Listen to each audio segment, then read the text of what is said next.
விமானத்தில் திமுக கவுன்சிலர் விமானத்தில் போறார்.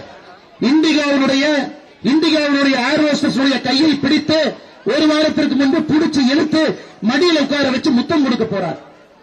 அந்த ஏர் ஹோஸ்டஸ் விமானம் தரை இறங்கிய பிறகு போலீஸ் கம்ப்ளைண்ட் கொடுத்து திமுக கவுன்சிலர் தூக்கி உள்ள வச்சிருக்கிறார். திமுகவை கவுன்சிலருடைய பேர் பிரபாகர்.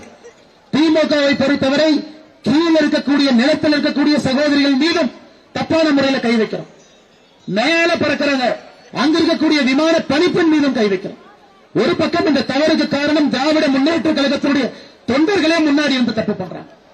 இரண்டாவது, முதலமைச்சரை பொறுத்தவரை தமிழகத்திற்கு ஒரு டிஜிபி போடலிங்க. செப்டம்பர் 1ஆம் தேதி 7 மாசத்துக்கு முன்னாடி தமிழகத்தினுடைய பொறுப்பு டிஜிபியாக வெங்கட்ராமன் பொறுப்பெடுத்தார். பொறுப்பு டிஜிபி இல்ல, பொறுப்பு டிஜிபி. அந்த டிஜிபி என்னங்க அதிகாரம் இருக்கு? செப்டம்பர், அக்டோபர், நவம்பர், டிசம்பர், ஜனவரி, பிப்ரவரி, மார்ச் 8வது மாசம் இன்ன டிஜிபி போடல. டிசம்பர்ல அந்த டிஜிபி லீவ்ல போறாரு. பொறுப்பு டிஜிபிக்கு பொறுப்பு டிஜிபி போட்டார். இன்னைக்கு தமிழகத்தில் பொறுப்பு டிஜிபி இருக்கு. தேர்தல் ஆணையத்திடம் அண்ணன் எடப்பாடி பழனிசாமி அவர்கள் வலியுறுத்தி இருக்கின்றார்கள், உடனடியாக தமிழகத்திற்கு ஒரு முழுநேர டிஜிபி கொடுக்கணும்.